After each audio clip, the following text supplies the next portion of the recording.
Hello and welcome dear student. Question number X जो successive differentiation हम कर रहे थे उस सुक्सेसिव डिफरेंशिएशन की एक्सरसाइज के क्वेश्चन नंबर जो थे वो 14 तक आप लोग 15 तक एज इट इज़ करने हैं, बिल्कुल जैसे मैंने आपको कल के लेक्चर में करवाए थे। ठीक है ना स्टूडेंट। तो आज हम करेंगे 16 का फर्स्ट पार्ट, लेकिन 16 क्वेश्चन करने से पहले आपको 12 क्वेश्चन तक तो एक ही तरीका है। ठीक है ना, 12 क्वेश्चन तक एक ही तरीका है, मतलब सिंपल डिफरेंशिएट करना है बस। लेकिन जो 13 और 14 क्वेश्चन है ना, 13 14 15 क्वेश्चन, उनमें देखिए स्टूडेंट ज़रा, उनमें एक्स की वैल्यू भी दे रखी है, वाई की वैल्यू भी दे रखी है। तो इससे पहले क्या होता था, सिर्फ वाई की वैल्यू दे रखी थी, उसी को डिफरेंशिएट करना था विद रिस्पेक्ट टू एक्स। लेकिन इसमें ये पैरामीट्रिक डिफरेंशिएशन कहलाती है, ऐसी वाली इक्वेशन जिसमें एक्स की वैल्यू भी दे रखी हो, वाई की वैल्यू भी दे रखी हो, तो वो these these that differentiation is known as parametric differentiation इन्हें कहते हैं, जिसमें एक्स और वाई दोनों गिवन हो। तो देखिए 13 क्वेश्चन तो उसी तरीके से हो जाएगा ना, जैसे मैं अब 14 का एक पार्ट में आपको बताता हूँ कि क्या करना आपने, उसी तरीके से क्वेश्चन नंबर 13 भी करना है आप लोगों ने। तो देखिए 14 क्वेश्चन का फर्स्ट पार्ट वो कह रहा है, 14 क्वेश्चन में कहता है वो कि फाइंड कीजिए d2y अपॉन dx2 फाइंड कीजिए। तो ये फाइंड करना है, लेकिन फर्स्ट पार्ट वो कह रहा है कि x किसके बराबर है 80 स्केयर के और y किसके बराबर है 280 के बराबर। ठीक है ना स्टूडेंट। तो जब x भी दिया हो y भी दिया हो तो उस time dy upon D F x निकालने के लिए हमें क्या करना पड़ता है, इस x को भी डिफ्रेंशिएट करेंगे, y को भी डिफ्रेंशिएट करेंगे, लेकिन x का फंक्शन किस पैरामीटर इन किस में है, पैरामीट्रिक इन t में है, y भी पैरामीट्रिक इन t। तो इट मीन्स x और y को डिफ्रेंशिएट करेंगे विद रिस्पेक्ट टू t। तो मैं लिखूंगा therefore dx by D T. Student ये आपने 12th में पढ़ा होगा पैरामीट्रिक डिफ्रेंशिएशन। तो dx बाई डी टी करूँगा तो क्या आ जाएगा 280। सिमिलरली इधर करूँगा dy बाई डी टी किसके बराबर हो जाएगा 2a के बराबर। ठीक है ना student, with respect to t करेंगे तो t की वन तो 2 है। ठीक है, तो ये निकल गया dx by D T dy upon D T. लेकिन हमें क्या निकालना है, dy upon D F X निकालेंगे तो फिर निकलेगा d2y upon D x two. It means dy upon D F X निकालना है, तो therefore dy upon D F X का फॉर्मूला होगा dy upon D T upon D X upon D T. ठीक है ना स्टूडेंट। तो ऐसे वाले पैरामीट्रिक डिफरेंशिएशन में dy बाई डी एक्स इस तरीके से निकाला जाता है। अगर क्वेश्चन थीटा में है तो फिर dx by D theta, dy by D theta, और dy बाई डी एक्स निकलेगा dy by D theta upon dx by D theta. अगर t में है तो t से, थीटा में है तो थीटा। सिमिलरली 14 क्वेश्चन का थर्ड पार्ट जो है, और सेकंड और थर्ड पार्ट जो है, फोर्थ पार्ट भी ये किस में है, पैरामीट्रिक इन थीटा। तो इधर आपको x को डिफ्रेंशिएट करना पड़ेगा विद रिस्पेक्ट टू थीटा, और y को भी डिफ्रेंशिएट करना पड़ेगा विद रिस्पेक्ट टू थीटा। तो फिर dy upon D F x निकलेगा dy by D theta upon D x by D theta. ठीक है स्टूडेंट। तो dy अपॉन डी थीटा क्या निकला आपके पास 2a upon D x by D theta क्या निकला 280। यहाँ से देखिए 2a कैंसिल, तो क्या आ गया 1/80। ठीक है स्टूडेंट। अब क्या निकालना हमने d2y upon D x to.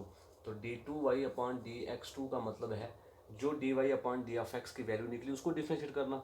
तो इसको डिफरेंशिएट करेंगे तो क्या आ जाएगा 1/t को डिफरेंशिएट करेंगे विद रिस्पेक्ट टू x। तो डिफरेंशिएशन करने आती है ना, तो बस फिर इसको डिफरेंशिएट कीजिए, आपके पास आंसर आ जाएगा। तो इस तरीके से क्वेश्चन नंबर 13 14 15 में इस तरीके से आपको करना है। ठीक है ना, आपको dy upon D of x इस तरीके से फाइंड करना है। आई होप आपको समझ आया होगा स्टूडेंट। तो उसके बाद नेक्स्ट क्वेश्चन है तुम्हारा 60। तो ये तो आप कर लोगे, मैंने समझा दिया किस तरीके से करना है। ठीक है ना स्टूडेंट। तो क्वेश्चन नंबर 16 का फर्स्ट पार्ट मैं करवाता हूँ, बाकी वाले पार्ट आप लोग खुद करेंगे। ठीक है ना। फर्स्ट पार्ट कह रहा है कि if Y square equal to A x square plus B show that d2y upon D x two equal to A B upon Y cube. ठीक है स्टूडेंट, ये इंपॉर्टेंट क्वेश्चन है, याद रखना। कह रहा है अगर वाई स्केयर इसके बराबर है तो शो कीजिए ये चीज़ उसके बराबर होगी स्टूडेंट। तो इट मीन्स वाई स्केयर दिया हुआ है, तो सबसे पहले जो गिवन कंडीशन है वो लेकर चलेंगे। यहाँ से हमें D Y upon D of X निकालेंगे। ठीक है ना। तो देखते हैं किस तरीके से। देखिए इसका सोल्यूशन स्टूडेंट मैं लिखूंगा हेयर वाई किसके बराबर है तुम्हारा, वाई स्केयर किसके बराबर आया ए स्केयर ए एक्स स्केयर प्लस बी के बराबर। ठीक है ना स्टूडेंट, ये है आपके पास वाई स्केयर। अब इसी को डिफ्रेंशिएट करेंगे विद रिस्पेक्ट टू एक्स, तो वी गेट क्या मिलेगा, मैं लिखूंगा differentiating on both side with respect to X we get. तो क्या मिलेगा y का स्केयर, तो y का स्केयर की डिफरेंशिएशन होगी 2y और इंटू वाई की अलग से, तो मतलब D Y upon D of x. ठीक है स्टूडेंट, इधर क्या होगी, विद रिस्पेक्ट टू एक्स कर रहे हैं, ए कांस्टेंट है बाहर, तो एक्स स्क्वायर की हो जाएगी 2x, तो इट मीन्स 2ax, क्या हो गया 2ax, और प्लस बी कांस्टेंट तो बी की हो जाएगी 0। ठीक है ना स्टूडेंट। अब यहाँ से देखिए this implies D Y upon D of X को इधर रखूँगा, ये 2y मल्टीप्लाई में तो आगे जाके क्या हो जाएगा, डिवाइड में हो जाएगा। अब यहाँ से देखिए 2a और 2a, सॉरी ये 2y है, ठीक है ना, 2y है, तो यहाँ से 2 और 2 कैंसिल हो गया, तो क्या बचा आपके पास ax अपॉन y। ठीक है ना स्टूडेंट, ये चीज़ बच गई आपके पास, क्या निकला ये आपके पास d Y upon D of x. अब हमें क्या निकालना है, d two Y upon D x two निकालना है, और देखना है कि वो इसके बराबर आता है कि नहीं। तो देखिए D two Y upon D of X two का मतलब कि ये जो D Y upon D of X निकला आपके पास, इसी को डिफ्रेंशिएट करना विद रिस्पेक्ट टू एक्स। तो therefore D two Y upon D x two which is equal to, तो देखिए A X upon Y, A तो कांस्टेंट है, आ जाएगा बाहर। ठीक है ना स्टूडेंट, ए कांस्टेंट है, बाहर आ जाएगा, मैं लिखूँगा ए कांस्टेंट बाहर। डिफ्रेंसिएशन किसकी कर रहा हूँ मैं, डिफ्रेंसिएशन कर रहा हूँ एक्स अपॉन वाई की। ठीक है ना स्टूडेंट, ए कांस्टेंट बाहर, तो डिफ्रेंसिएशन किसकी हुई, एक्स अपॉन वाई की डिफ्रेंसिएशन। ठीक है ना स्टूडेंट, आई होप आपको यहाँ तक समझ आया होगा। अब इसी इक्वल के नीचे इक्वल, देखिए ए कांस्टेंट है बाहर, तो स्टूडेंट ए कांस्टेंट बाहर, तो इधर देखिए ये भी फंक्शन है, ये भी फंक्शन है, तो यहाँ पर कौन सा ये फंक्शन रूल लगेगा डिफरेंशिएशन का, quotient rule, coefficient quotient rule कहते हैं इसको। कोशेंट रूल क्या कहता है कि जो नीचे वाला फंक्शन होता है उसको फर्स्ट फंक्शन मानते हैं, जो ऊपर वाला फंक्शन जो डिनोमिनेटर में फंक्शन होता है उसको फर्स्ट फंक्शन, और जो डिनोमिनेटर न्यूमिनेटर में फंक्शन होता है वो होता है सेकंड फंक्शन। ठीक है ना, तो डिफरेंशिएशन कोशेंट रूल क्या कहती है कि first function into differentiation of second function minus second function into differentiation of first function upon first function का स्क्वायर। ठीक है स्टूडेंट, यही होता है क्वेश्चन डिफरेंशिएशन कि फर्स्ट फंक्शन फर्स्ट नीचे वाला होता है, कंपलसरी फर्स्ट नीचे वाला लेना पड़ता है। ठीक है, प्रोडक्ट रूल में आपको चॉइस है, आप आगे वाला फर्स्ट मानो पीछे वाला फर्स्ट मानो, लेकिन क्वेश्चन रूल में नीचे वाला फर्स्ट होता है, ऊपर वाला सेकंड होता है। तो डिफरेंशिएशन क्या कहती है क्वेश्चन रूल कि first function as it is रखना है, डिफरेंशिएशन करनी है सेकंड की, minus second as it is रखना है, डिफरेंशिएशन करनी है फर्स्ट की, अपॉन फर्स्ट का स्क्वायर, तो वाई का स्क्वायर। ठीक है ना स्टूडेंट, अब यहाँ से देखिए जब इनके मैं डिनोमिनेटर अलग अलग कर लूँगा, या आप ऐसे भी लिख सकते हैं ए अपॉन वाई स्क्वायर बाहर निकाल लो, अंदर वाले को करो, वाई का Y D X upon X, मतलब डिफ्रेंशिएट कर रहे हैं विद रिस्पेक्ट टू एक्स को। एक मिनट स्टूडेंट, देखिए स्टूडेंट वाई का तो आ गया वाई, ठीक, तो डी एक्स एक्स के differentiation with respect to X कितनी हो जाएगी 1, माइनस एक्स का एक्स, तो D Y upon D of x. ठीक है स्टूडेंट, ये चीज़ आएगी। ठीक, आई होप आपको यहाँ तक समझ आया होगा स्टूडेंट। अब देखिए, अब स्टूडेंट आ जाएगा ए अपॉन वाई स्क्वायर को ए अपॉन वाई स्क्वायर लिखेंगे। ठीक है, इनटू अंदर क्या बचेगा, अंदर बचेगा y minus x into d Y upon D of x. तो D Y upon D of x की वैल्यू जो निकाली थी ना, आप उसको इक्वेशन नंबर सेकंड मार लेंगे, और जो वाई स्क्वायर मैंने जो शुरू से गिवन था Y square equal to A x square plus B, उसको मान लेंगे इक्वेशन फर्स्ट, और जो D Y upon D of x की वैल्यू निकली थी उसको मान लेंगे इक्वेशन सेकंड।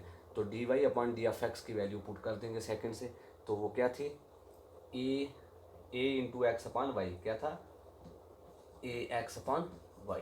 ठीक है स्टूडेंट, बिकॉज फ्रॉम सेकंड से D Y upon D of x की वैल्यू क्या है ए एक्स अपॉन वाई। ठीक है ना स्टूडेंट, यहाँ तक समझ आया।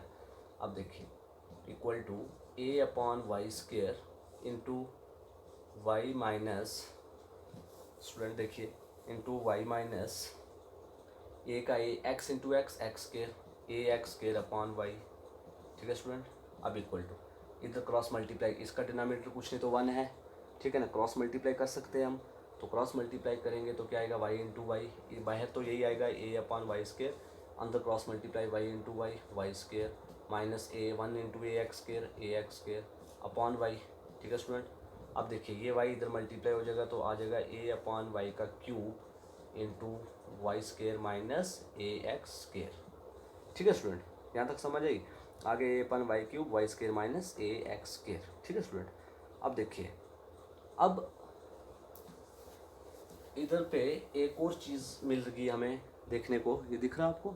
हाँ, यहाँ से एक चीज़ और मिली कि देखिए भाई, फ्रॉम फर्स्ट से जो गिवन था, गिवन क्या था आपके पास कि वाई स्केयर इस किसके बराबर है, a x square plus B के बराबर। तो क्या मैं यहाँ से ऐसे नहीं लिख सकता वाई स्केयर, ये प्लस का पीछे आ जाएगा माइनस का a x square equal to b. It means y square minus a x square की जगह पर मैं बी लिख सकता हूँ। ठीक है ना स्टूडेंट? तो मैं वही करने जा रहा हूँ। इधर आ जाएगा a upon Y cube into, इधर क्या आ जाएगा बी, बिकॉज फ्रॉम फर्स्ट से, कि फर्स्ट से हम बी की वैल्यू निकाल सकते हैं क्या, Y square minus a x square. First क्या था जो गिवन दे रखा था। ठीक है ना स्टूडेंट? अब देखिए, ए को बी के साथ मल्टीप्लाई करेंगे तो a B upon Y cube. तो यही हमने प्रूव करना था कि d two Y upon D x two किसके बराबर प्रूव करना है, a B upon Y cube. तो ये प्रूव हो गया। तो हम लिखेंगे this implies d two Y upon D x two equal to ये। तो hence the proof. I hope आपको समझ आया होगा स्टूडेंट। तो देखिए next. Hello student, dear student, question number 17 देखिए आगे। कह रहा है गिवन एफ ऑफ एक्स, ये वाला दे रखा आपको क्या, x cube 2x+3 plus 2x+3 और x जो है वो less than or equal to 1 है। फिर a x square plus b x plus ये क्वाड्रेटिक और क्यूबिक पॉलिनॉमियल दे रखी है। कह रहा है ये फंक्शन के अंदर दो पॉलिनॉमियल्स दे रखी हैं। ठीक है स्टूडेंट, क्वाड्रेटिक और क्यूबिक, और एट द इंटरवल भी बताई हुई है लिमिट, मतलब x is less than or equal to या एक्स इज ग्रेटर देन किस किस के बीच में एक्स लाई करता है, ठीक है, किस वैल्यू के बीच में। वो कह रहा है कि ये जो फंक्शन है, इस फंक्शन से find the value of a b and c. आपने ए बी सी की वैल्यू निकालनी है। अगरचे ये वाला फंक्शन क्या होगा, is twice differentiable at x equal to 1। It means कि इसकी जो भी मतलब एफ डबल डेरिवेटिव, इसका मतलब कि जो डबल डेरिवेटिव है वो क्या है, डिफरेंशिएबल है एट एक्स इक्वल टू 1। मतलब ट्वाइस डिफरेंशिएबल जो भी है वो क्या है तुम्हारा, एट एक्स इक्वल टू 1 पे क्या है वो एग्जिस्ट कर रहा है। मतलब twice differentiable at x equal to 1 का मतलब ये है कि जो भी इसका डबल डेरिवेटिव निकलेगा वो क्या कर रहा है, एग्जिस्ट कर रहा है। अगर वो एग्जिस्ट कर रहा है तो इट मीन्स उसकी लेफ्ट लिमिट और राइट लिमिट भी एग्जिस्ट कर रही है। ठीक है ना स्टूडेंट? तो ऐसे वाले क्वेश्चन में लेफ्ट और राइट लिमिट का यूज़ हम करेंगे, तो तभी जाके ए बी सी की वैल्यू निकाल पाएंगे। ठीक है ना स्टूडेंट? तो देखिए हेयर एफ ऑफ एक्स ये दे रखा है, तो देयरफॉर हमें इसका डबल डेरिवेटिव तक निकालना है, क्योंकि उसने ट्वाइस डिफरेंशिएबल की बात की। तो एफ डैश ऑफ एक्स क्या हो जाएगा तुम्हारा, एफ डैश ऑफ एक्स हो जाएगा 3x² प्लस 2। ठीक है स्टूडेंट, यही होगा ना, 3x² प्लस 2, और आगे x lies between x less than equal to 1। इधर क्या हो जाएगा 2ax plus b, x is greater than 1। ठीक है स्टूडेंट, ये चीज़ बन जाएगी जब इसका सिंगल डेरिवेटिव निकालेंगे। अब and f double dash of x, double derivative निकालेंगे तो क्या आएगा 6x। ठीक है, x is less than equal to 1, और इधर क्या आएगा 2a x is greater than 1। ठीक है स्टूडेंट, अब डबल डेरिवेटिव तो निकल गया, लेकिन गिवन क्वेश्चन में वो क्या बोल रहा था, क्वेश्चन में ये बोलता है कि ये जो फंक्शन है ये ट्वाइस डिफरेंशिएबल है एट एक्स इक्वल टू 1। कि डबल मतलब ट्वाइस डिफरेंशिएबल पे ये क्या है, इसका मतलब at twice differentiable at x equal to 1 का मतलब ये है कि ये जो इसका डबल डेरिवेटिव है वो एग्जिस्ट कर रहा है। अगर वो एग्जिस्ट कर रहा है तो इट मीन्स लेफ्ट और राइट लिमिट एग्जिस्ट करेगी। ठीक है ना? तो इट मीन्स ये गिवन है कि इसका डबल डेरिवेटिव एग्जिस्ट करता है। तो मैं वही लिखूँगा सिंस कि चूँकि क्या है भाई, कि चूँकि f double dash of at x equal to 1 है ना, तो एक्स की जगह पर 1, कि एफ डबल डैश ऑफ 1 क्या कर रहा है, एग्जिस्ट कर रहा है। ठीक है, ये गिवन है कि चूँकि सेकंड डेरिवेटिव अगर एग्जिस्ट करता है तो इट मीन्स देयरफॉर उसका सिंगल डेरिवेटिव भी एग्जिस्ट करेगा, एफ डैश ऑफ एक्स भी एग्जिस्ट करेगा। और एफ ऑफ एक्स डिफरेंशिएबल है, तो मतलब जो फंक्शन डिफरेंशिएबल होता है वो कंटिन्यूस भी होता है। ठीक है ना स्टूडेंट? तो and f of x is continuous at x equal to 1, at x equal to 1। ठीक है ना स्टूडेंट? तो every differentiable function is not continuous. ठीक है, ये चीज़ भी याद रखना, हर एक डिफरेंशिएबल फंक्शन कंटिन्यूस नहीं होता। आप ये नहीं बोलना कि डेरिवेटिव एग्जिस्ट कर रहा तो फंक्शन कंटिन्यूस है, नहीं। उसने ये कहा था twice derivative at x equal to 1, उसका मतलब ये है कि वो उसका डबल डेरिवेटिव एग्जिस्ट कर रहा है। तो डबल डेरिवेटिव अगर एग्जिस्ट कर रहा है तो इट मीन उसकी लेफ्ट और राइट लिमिट एग्जिस्ट करेगी, तो लेफ्ट और राइट लिमिट एग्जिस्ट करेगी तो इट मीन्स वो फंक्शन क्या होगा, कंटिन्यूस होगा। तो उस वजह से अगर F double dash of 1 exist कर रहा है तो एफ डैश ऑफ 1 एग्जिस्ट करेगा। अगर ये एफ डैश ऑफ 1 एग्जिस्ट करेगा, और उसका मतलब ये है कि ये जो एफ ऑफ एक्स जो है अगर उसका डबल डेरिवेटिव और सिंगल डेरिवेटिव एग्जिस्ट कर गया तो it means F of x तुम्हारा क्या है, कंटिन्यूस है एट एक्स इक्वल टू 1। ये तो गिवन भी दे रखा था तो मैंने वही लिख लिया, and f of x is continuous at x equal to 1। ठीक है स्टूडेंट, अब यहाँ तक समझ आइए आपको। अब उसके बाद, अब चूंकि अगर इसका डबल डेरिवेटिव एग्जिस्ट करता है, अगर इसका डबल डेरिवेटिव एग्जिस्ट करता है, इसका मतलब ये है कि उसकी लेफ्ट लिमिट और राइट लिमिट होगी। ठीक है, तो मैं वही लिखूंगा इधर, देखिए स्टूडेंट, मैं लिखूंगा सिंस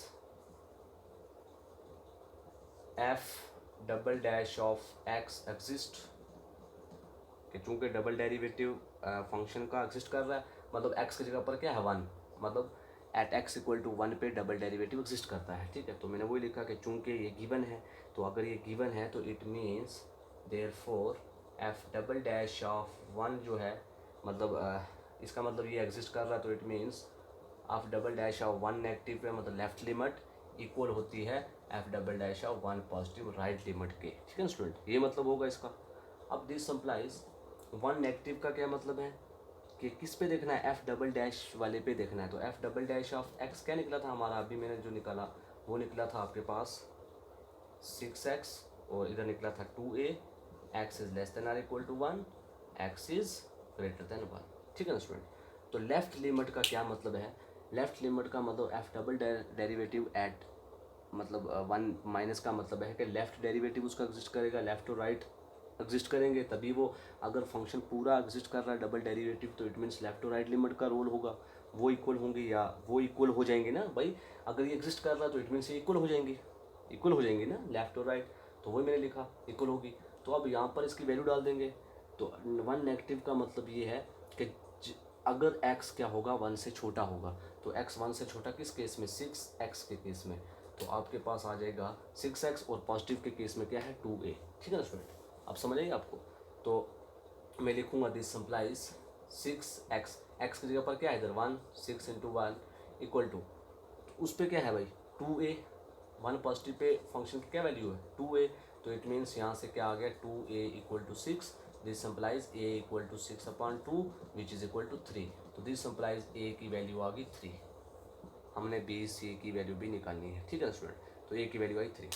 अब ये था कि अगर ये एग्जिस्ट कर रहा है, अब देखिए, अब अगर डबल डेरिवेटिव एग्जिस्ट करता है तो उसका फर्स्ट डेरिवेटिव भी एग्जिस्ट करेगा, तो मैं लिखूंगा as f dash of 1 exist, कि अगर एफ डैश ऑफ 1 एग्जिस्ट कर रहा है तो it means F dash of 1 negative equal होगी एफ डैश ऑफ 1 पॉजिटिव के।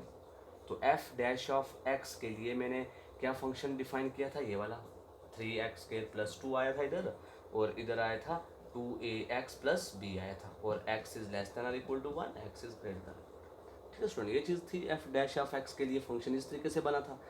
अब एफ डैश ऑफ 1 नेगेटिव का मतलब है कि फंक्शन की ये वाली वैल्यू, और F dash of double positive 1 positive का मतलब है एक्स की ये वाली वैल्यू, मतलब फंक्शन की ये वाली वैल्यू। तो ये वाली वैल्यू का मतलब क्या है कि 3 इंटू एक्स की जगह पर 1 का स्क्वायर 1 + 2, 3 इंटू 1 + 2 आ जाएगा इधर, तो it means this implies 1 negative पे आ जाएगा 3 into 1 + 2 which is equal to. ठीक है ना स्टूडेंट, ये चीज़ बनेंगी ना, तो प्लस, तो आ गया था 2ax, तो 2a x की जगह पर 1 प्लस b का b, तो यहाँ से देखिए 3 और 2 5 इक्वल टू 2a + b, तो this implies 5 equal to 2a, a की जगह पर अभी वैल्यू निकाली हमने, क्या निकाली 3, तो a की जगह पर 3 + b, तो 5 equal to 2 into 3 6 plus b, तो दिस सिंप्लाइज 6 पीछे आएगा -1, तो 5 - 6 -1, तो this implies b equal to -1, b की वैल्यू क्या आ गई -1 आ गई। ठीक है ना स्टूडेंट, अब हमने निकालनी c की वैल्यू, तो c की वैल्यू के लिए देखिए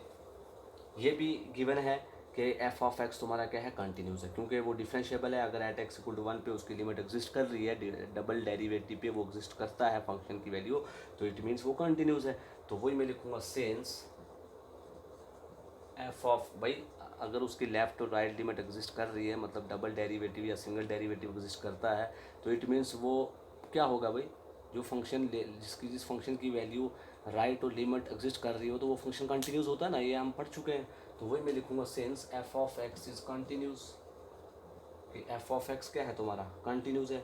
अगर continuous at x equal to 1, ठीक है, since f of x is continuous at x equal to 1। अगर ये कंटिन्यूस है तो इसका मतलब ये है कि left hand limit this implies that is, ये ऐसे भी लिख सकते हैं कि चूंकि ये कंटिन्यूस है तो देयरफॉर आ जाएगा क्या आपके पास, limit x approaches to 1 negative f of x equal है एफ ऑफ 1 के इक्वल होगी limit x approaches to 1 positive f of x. ठीक है ना भाई, अगर फंक्शन कंटिन्यूस है तो ये चीज़ बनेगी ना, लिमिट ऐसी हो जाएगी, मतलब f of x equal to f of c, where c equal to इधर c at x equal to a है ना, एफ ऑफ ए होता है, तो at x equal to a की जगह पर क्या है 1, तो इट मीन्स ए की जगह पर 1 एफ ऑफ 1। ठीक है स्टूडेंट, तो ये चीज़ होती है।